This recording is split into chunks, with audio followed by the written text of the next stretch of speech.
भारत और कनाडा के संबंधों में पिछले कुछ दिनों से लकीर खिंच रही है और हर बीतते दिन के साथ ये लकीर गहराती जा रही है। कनाडा आज से नहीं बल्कि दशकों से खालिस्तानियों को पाल रहा है।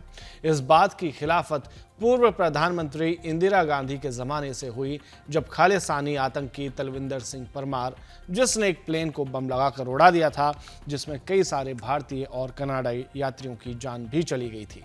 तब से भारत कनाडा को समय दर समय खालिस्तान के बढ़ते आतंक के बारे में चेताता रहा, लेकिन वहां कनाडा की सुरक्षा से ज्यादा वोट बैंक को अहमियत देते हुए यह सब नजरअंदाज किया जाता रहा।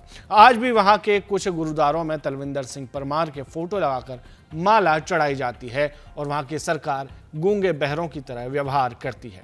हालिया मामला तब का है जब भारत की कमान प्रधानमंत्री नरेंद्र मोदी और कनाडा में जस्टिन ट्रूडो सत्ता में आ चुके थे। भारत की तरफ से 20 एक्टिव टेररिस्ट की लिस्ट कनाडा को सौंपी गई। इसमें सभी का डायरेक्ट इन्वॉल्वमेंट था भारत में आतंकी गतिविधियों को अंजाम देने में, हत्याओं में और खालिस्तान की मांग को जबरन उठाने में, जैसा कि होता आया है। भारतीय सरकार ने इस सभी आतंकियों की लिस्ट कनाडाई सरकार को भेजी, पर कोई एक्शन नहीं हुआ। इसी बीच खालिस्तानियों के पनाहगार कनाडा में ही खालिस्तानी आतंकवादी हरदीप सिंह निज्जर की किसी ने हत्या कर दी, तो इल्जाम भारत पर आ गया और यहीं से ये विवाद खिंचता चला गया। लेकिन सोचने वाली बात है कि फर्जी तरीके से कनाडा में घुसे निज्जर को पहले वहां की नागरिकता कैसे मिली, फिर उसका कद इतना कैसे बढ़ता चला गया। क्या आपको लगता है इसमें कनाडा की सरकार को कोई जानकारी नहीं होगी? चलो एक बार को मान भी लेते हैं, लेकिन जब हरदीप ने पंजाब में कुछ आतंकवादी गतिविधियों में हिस्सा लिया, तभी भारत सरकार ने चेताया था कनाडा की सरकार को, लेकिन उसे भारत की कस्टडी देने की बजाय उसे कनाडा में दामाद की तरह ट्रीट किया गया। एक और बात कि जिस इलाके को खालिस्तान बनाने की मांग की जा रही है, उसमें सिर्फ भारत के पंजाब, हरियाणा और आसपास के कुछ इलाकों के नाम है, जबकि सबसे बड़े सिख शासक महाराजा रणविजय सिंह की रियासत लाहौर का इसमें कोई जिक्र ही नहीं है। ना ही इसमें नानकाना साहिब का जिक्र है, जो कि भारत की सीमा से सिर्फ 5 किलोमीटर की दूरी पर है, जहां सिखों के पहले गुरु नानक देव का जन्म हुआ। यह बताता है कि खालिस्तान की जो फर्जी मांग है, उसमें पाकिस्तान का क्या रोल है। खैर, इस मामले में जब मीडिया ने डिफेंस एक्सपर्ट कमर आगा से बात की, तो उन्होंने कई सारी बातें बताई।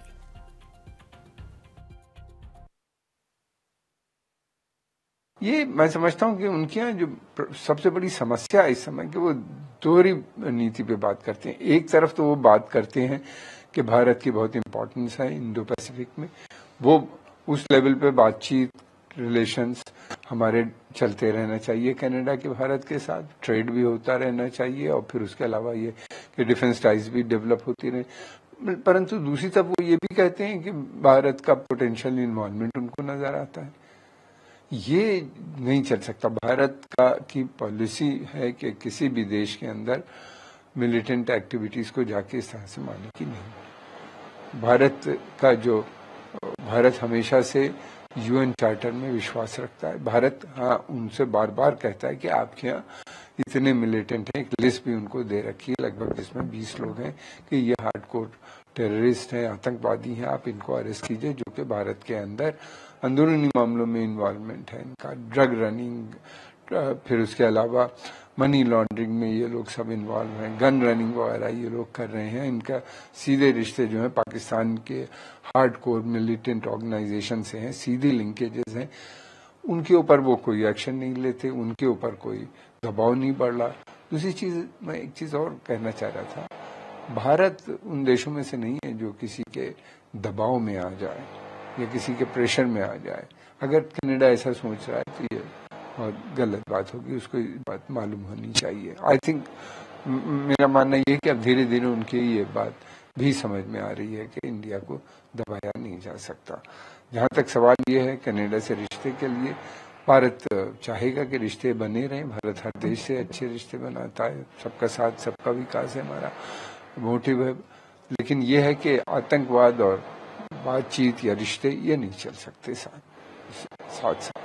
उनको पहले आतंकवादी जो संगठन वहां पे ऑपरेट कर रहे हैं उनको रोकना पड़ेगा, रोक लगानी पड़ेगी, तभी मैं समझता हूं कि अच्छी तरीके से रिश्ते